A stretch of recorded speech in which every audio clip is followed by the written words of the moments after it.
அனைவருக்கும் வணக்கம்.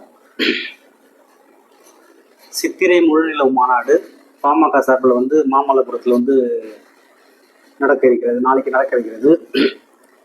ஏன் இந்த மாநாடு, யாருக்கான மாநாடு, எதற்கு இந்த மாநாடு அப்படின்ட்டு ஒரு பெரிய ஒரு விவாதமாகவே நம்ம பேசலாம். இப்போ ஏன்னா பாமகவுடைய நிலைப்பாடு, அதாவது அரசியல் நிலைப்பாடு இன்றைய காலகட்டத்தில் எப்படி இருக்கு, அவருடைய கட்சி வீழ்ச்சி அடைஞ்சிருக்கா இல்லை வளர்ச்சி அடைஞ்சிருக்கா அப்படின்றத மக்கள் எல்லாருக்குமே தெரியும்.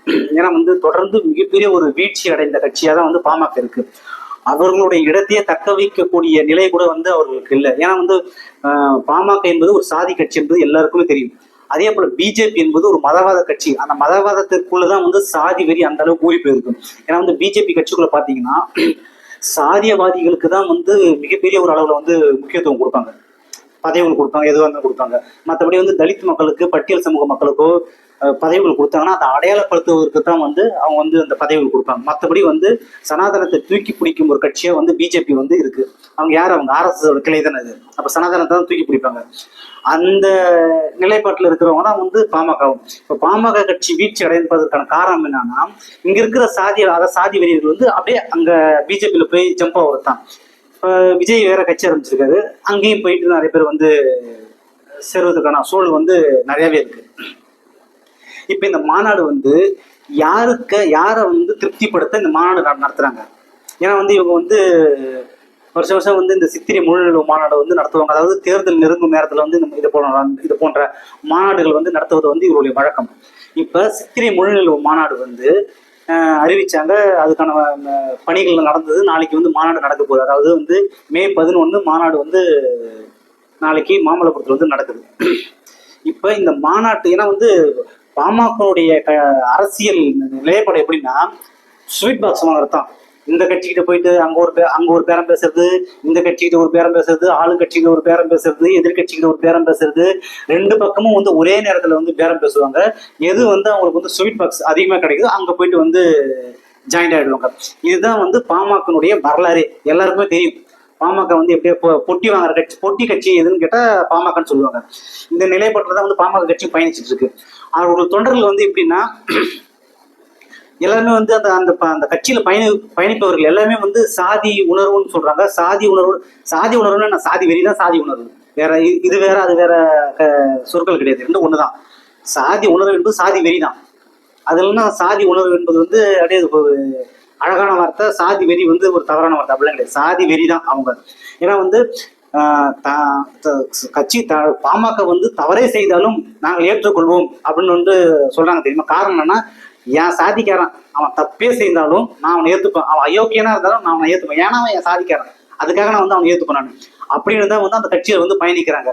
ஏன்னா இப்ப எல்லா கிராமங்களிலும் சாதி மோதல்கள் ஏற்படும். அந்த சாதிய மோதல்கள் ஒரு தனி மனிதனாக ஏற்படக்கூடிய ஒரு சூழல் தான் உருவாகும். ஆனா அது ஒரு இரு சமூகத்திற்கு இடையே மிகப்பெரிய அளவுல நிற்பதற்கு காரணம் என்னன்னா, அங்க ஒரு அமைப்பு, சாதி கட்சிகள் இதை போன்ற அமைப்புகள் ஒன்று சேர்ந்து அவங்க அந்த கட்சியோ அந்த அமைப்பையோ வலுப்படுத்துவதற்கு எதிரில் இருக்கிற சாதியை மிகப்பெரிய அளவுல தாக்குறது, அவங்கள அழிக்கிறது, அவங்க குடிசைகள் கொடுக்கறது, அந்த ஊரே சூறையாடுறது, இது போன்ற நிகழ்வுகள்லாம் நடக்கும். ஏன்னு கேட்டா அவங்க கட்சியை வலுப்படுத்துறதுக்கு வேற வழி கிடையாது. நம்ம அதை எரியிற எண்ணெயில எரியிற நெருப்புல எண்ணெய் ஊத்துற மாதிரிதான் எல்லாமே பண்ணுவாங்க. அதே போலதான் பாமக. எங்கெங்கெல்லாம் சாதி கலவரம், அதாவது வட தமிழ்நாட்டுல எங்கெங்கெல்லாம் சாதி கலவரம் உருவாகிறதோ அந்த இடத்துல எல்லாம் பாமக இல்லாம இருக்கவே இருக்காது. அவங்களுடைய வரலாறே அதுதான். இப்ப மேல் பாதியில இருக்கட்டும், கோவில் உள்ள தலித் மக்களை உள்ள விடல, அங்க போய் பாமக போய் நிக்கிறான். யாரு? அந்த வழக்கறிஞர் பாலு போய் நிக்கிறாரு. இல்லை, எதுக்கு நிக்கிறாரு?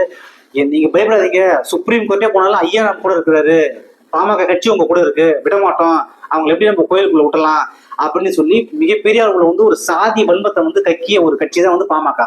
அதே போல வட தமிழ்நாட்டு முழுவதும் சாதி பிரச்சனைகள், யாரோ ஒருத்தவங்க காதல் திருமணம் பண்ணாலும் உள்ள புகுந்து அது அந்த ரெண்டு சமூகத்துக்குள்ள மிகப்பெரிய ஒரு பிரச்சனையா, ஒரு கலவரத்தையா தூண்டுவதற்கு பாமக மிகப்பெரிய அளவுல சதி திட்டங்கள் தீட்டுவாங்க. ஏன்னா அவங்களுக்கு, அதாவது பாமக சப்போர்ட் பண்றவங்களே சாதியவாதிகள், போலீஸ் துறையா இருக்கட்டும், நீதித்துறையா இருக்கட்டும், எல்லாருமே அந்த அதிகாரிகளா இருக்கட்டும், எல்லாருமே சாதி வெறியோடு தான் அந்த அவங்களுடைய பதவியில இருப்பாங்க. இதை போல சம்பவம் நடக்கும்போது அந்த சாதி உணர்வை, சாதி வெறியை அந்த இடத்துல வெளிப்படுத்துவாங்க. தலித் மக்களுக்கு எதிராக வன்மத்தை கக்குவாங்க. அதே போல பாதிக்கப்பட்ட மக்கள், தலித் மக்கள் இருந்தாலும் அவங்க பக்கம் வழக்கு போடுவாங்க. இப்போ வடகாட்டில் வந்து புதுக்கோட்டையில நடக்கிற சம்பவம் எப்படின்னா, ரெண்டு சமூகத்துக்குள்ள வந்து கலவரம் வருது. பட்டியல் சமூகத்து மக்களை வந்து அடிக்கிறாங்க, ஒரு ஊரே சேர்ந்து வந்து அடிக்கிறாங்க, குடிசையை கொடுத்துறாங்க, அந்த இளைஞர்கள் மீது தாக்குதல் நடத்துறாங்க. ஆனா காவல்துறை என்ன பண்ணுது, அந்த தலித் மக்கள் மீது மட்டும் வழக்கு போடுறாங்க. அது ஒரு பக்கம். இப்ப நம்ம மாநாட்டை பத்தி பேசலாம்.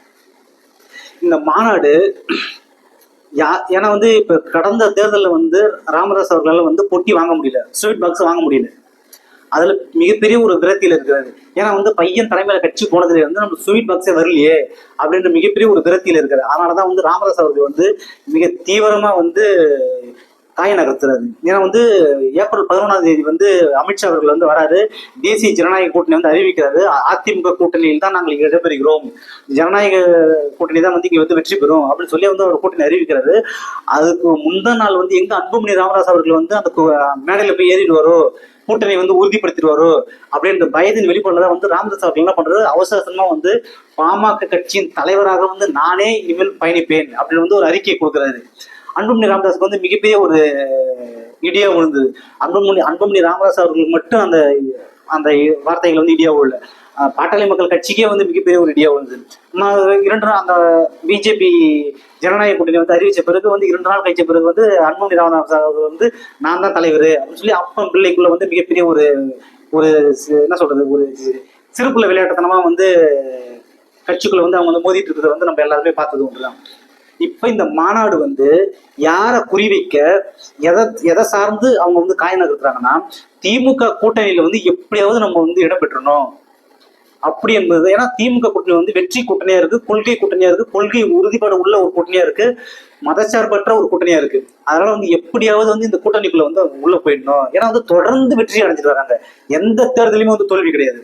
நாடாளுமன்ற தேர்தலாக இருக்கட்டும், சட்டமன்ற தேர்தலாக இருக்கட்டும், இடைத்தேர்தலாக இருக்கட்டும், உள்ளாட்சி மன்ற தேர்தலாக இருக்கட்டும், நகர்ப்புற உள்ளாட்சி தேர்தல், எல்லா தேர்தலையும் வந்து திமுக கூட்டணி, அதாவது இந்தியா கூட்டணி வந்து மிகப்பெரிய ஒரு வெற்றி அடைஞ்சிட்டு இருக்கிறாங்க. பாமக வந்து அவங்களுடைய அரசியல் அந்த வரலாறு பாத்தீங்கன்னா, கடந்த தேர்தலில் வந்து பயங்கரமான தோல்வி தான் அடைஞ்சிட்டு இருக்காங்க. எப்படியாவது வந்து திரும்பி வந்து இந்த தேர்தலையும் வந்து நம்ம வந்து தோல்வி அடைஞ்சிட்டுனா நம்மளை வந்து ஏத்துக்க மாட்டாங்க, நம்ம கட்சி அழிவதற்கான ஒரு சூழல் உருவாகும். அதனால வந்து 2026 தேர்தலில் வந்து நம்ம வந்து மிகப்பெரிய ஒரு வெற்றி அடைஞ்சாகணும், அதற்கு திமுக கூட்டணி தான் வந்து மிகப்பெரிய ஒரு ஆயுதமா இருக்கும் அப்படின்னு சொல்லிக்கிட்டு திமுக கூட்டணி பக்கம் வந்து அவங்க வந்து வருவதற்கான காய நகர்த்துவதற்காக தான் இந்த மாநாடு. ஆனா கூட்டத்தை காட்டணும்ல, நாங்க யாரு, எங்களுடைய பலம் என்ன அப்படின்னு. சாதி வெறி உள்ளவர்கள் ஏன்னா வந்து ஒரு கிராமம்னு பார்த்தீங்கன்னா பட்டியல் சமூகம் இருப்பாங்க, அதாவது வட தமிழ்நாட்டுல வந்து பட்டியல் சமூகம் இருப்பாங்க, அதுக்கு ஆப்போசிட்டா வந்து வன்னியர்கள் இருப்பாங்க. எல்லாருமே வந்து சாதி வரிகள், அந்த இளைஞர்கள் எல்லாமே வந்து ஒட்டுமொத்தமா வந்து எல்லாருமேனா ஒரு குறிப்பிட்ட சில பேர் வந்து சாதியற்ற மனிதத்தன்மை நேசிக்கக்கூடிய மனிதர்கள் இருக்கிறாங்க. மீதி பேர் எல்லாமே வந்து அந்த சாதி வெறியோடு தான் வந்து பயணிக்கக்கூடிய ஒரு சூழல் இருக்குது. அந்த சூழல தான் வந்து அந்த கட்சி பயணிக்குது. இப்ப அப்படி இருக்கும்போது எல்லாருமே வந்து பெரிய ஒரு கூட்டமா வந்து ஒரு அணியை திரளும் போது அந்த கூட்டத்தை காட்டி பாத்தியா எங்களுக்கு எவ்வளவு கூட்டம் இருக்கு, எங்களுக்கு எவ்வளவு செல்வாக்கு இருக்கு அப்படின்னு வந்து காண்பிப்பதற்காக தான் வந்து இந்த மாநாடு. இப்ப திமுக கூட்டணி வந்து அப்ரோச் பண்றாங்க, பாமக அப்ரோச் பண்ணும்போது ஆல்ரெடி வந்து திமுக கூட்டணியில் இருக்க விடுதலை சிறுத்தைகள் கட்சி வந்து என்ன சொல்லியிருக்காங்க, எழுச்சி தமிழர் என்ன சொல்லியிருக்காருன்னா, சாதியவாதிகளும் மதவாதிகளும் இடம்பெறும் கூட்டணியில் நாங்கள் இருக்க மாட்டோம், குறிப்பா பாமக பிஜேபி இருக்கிற கூட்டணியில வந்து நாங்கள் இருக்க மாட்டோம் அப்படின்னு தெளிவா சொல்லிட்டாரு. இப்ப சமீபத்தில் கூட வந்து திமுகவை நம்பி நாங்கள் கிடையாது அப்படின்ற வேற ஒரு அறிக்கை விட்டதுல வந்து திமுக கூட்டணிக்கு வந்து மிகப்பெரிய ஒரு இழப்பு ஏற்பட்டு விடுமோ அப்படின்ட்டு அந்த தலைமை வந்து யோசிக்கிறாங்க. இப்ப இதுல என்னன்னா, விடுதலை சிறுத்தைகள் கட்சி வெளியே போயிடுச்சுன்னா கம்யூனிஸ்டும் வெளியே போயிடும், கம்யூனிஸ்ட் வெளியே போயிடுச்சுன்னா காங்கிரஸும் வெளியேறுவதற்கான வாய்ப்புகள் நிறைய இருக்கு.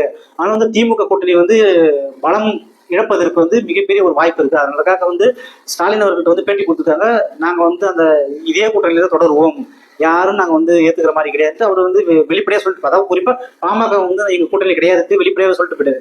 ஆனா வந்து திமுக கட்சியில இருக்கிற மூத்த அமைச்சர்கள் வந்து அவங்களுக்கும் சாதி வெறிகள் இருக்குல்ல. ஏன்னா திமுக கட்சியில எல்லாருமே வந்து சமூக நீதி பேசுறவங்க, ஸ்டாலினை தவிர, ஸ்டாலின் குடும்பத்தை தவிர மற்றவங்க எல்லாருமே வந்து தன் சாதியை சார்ந்துதான் வந்து செயல்பட்டு இருக்காங்க. அதனால வந்து திமுக கட்சியில இருக்கும் மூத்த அமைச்சர்கள் எல்லாருமே வந்து பாமகவை எப்படியாவது உள்ள இழுக்கணும் அப்படின்னு சொல்லிட்டு வந்து ஸ்டாலினுக்கு வந்து அழுத்தம் கொடுக்குறாங்க. ஸ்டாலினை வந்து எப்படியாவது காம்ப்ரமைஸ் பண்ணி பாமக உள்ள இழுக்கணும் அப்படின்னு சொல்றாங்க. பாமக உள்ள வந்துச்சுன்னா விசிக வெளியே போயிடுமோ அப்படின்ற ஒரு பயத்துல வந்து விசிக யாரு வந்து கன்வின்ஸ் பண்றது, அப்படியும் ஒரு சிக்கல் இருக்கு. அப்படின்றதுக்காக வந்து விசிகாவையும் வந்து நம்ம உள்ள வச்சுக்கணும் அப்படின்றத வந்து திமுகவுடைய இன்றைய நிலைப்பாடா இருக்கு. அதனாலதான் வந்து திமுக வந்து பாமகவும் வச்சுக்கணும், விசிகாவும் வச்சுக்கணும். ஏன் பாமக வைப்பதற்கு வந்து திமுக வந்து இந்த அளவுக்கு வந்து முயற்சி பண்ணுதுன்னா, இந்த முறை வந்து கூட்டணி வந்து மிகப்பெரிய ஒரு வலுவா இருக்காங்க. விஜய் ஒரு பக்கம் நிக்கிறாரு, தேசிய ஜனநாயக கூட்டணி ஒரு பக்கம் நிக்குது. நாம வந்து இந்த முறை வந்து பாமக வந்து நம்ம வந்து விட்டுறக்கூடாது அப்படின்னு சொல்லி திமுக வந்து விசிகாவை சமாதானப்படுத்துவதற்கும் அவர்களிடம் வந்து பேச்சுவார்த்தைகள் வந்து நடந்துட்டு இருக்கு.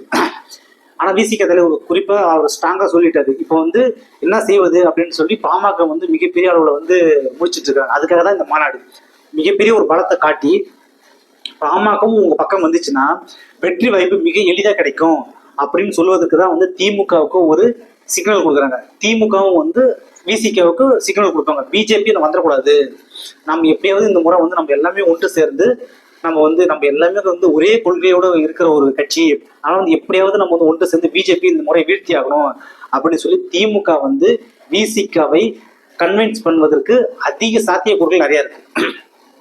ஆனால் விசிக தலைவர் திருமாவர்கள் வந்து இதை வந்து ஏற்றுக்கொள்வாரா, சகித்து கொண்டு பாமகவை உள்ள கூட்டணியில் வைத்துக் கொண்டு அவர் பயணிப்பாரா அப்படின்ற கேள்விகள்லாம் வந்து நிறைய இருக்கு. அதற்கான சாத்தியக்கூறுகள் கிடையாது. இருந்தால் அரசியல்ல வந்து எது வேணாலும் நடக்கும் அப்படி என்பது வந்து வெட்ட வெளிச்சம். அதனாலதான் வந்து இந்த மாநாடு வந்து முழுக்க முழுக்க வந்து பெட்டி வாங்குவதற்கும் ஸ்வீட் பாக்ஸ் பெறுவதற்கும் தான் வந்து பாமக வந்து ஒவ்வொரு தேர்தலையும் வந்து நடத்துவாங்க. அதற்காக தான் வந்து இந்த மாநாடு நடத்துனாங்க. பார்க்கலாம் என்ன நடக்குது அப்படி என்பது வந்து போக போக தான் தெரியும். இன்னும் வந்து 10 மாதங்கள் இருக்கிறது எலெக்ஷனுக்கு. இன்னும் ஒரு 5 மாதம் கடந்தாலே வந்து கூட்டணி உறுதியாகிறதுக்கான வாய்ப்பு இருக்கு. பாமக வந்து எந்த அணியில சேர போறாங்களோ தெரியல. இந்தியா கூட்டணி இதே உறுதியோடு இருந்து வெற்றி பெறுவார்களா அல்லது வேறு ஒரு கட்சிகள் வந்து உள்ள சேர்ப்பாங்களான்னு தெரியல. பார்க்கலாம். இந்த வீடியோ பிடிச்சிருந்தா லைக் பண்ணுங்க, ஷேர் பண்ணுங்க, கமெண்ட் பண்ணுங்க. மீண்டும் அடுத்த ஒரு நல்ல வீடியோவை சந்திப்போம். நன்றி, வணக்கம்.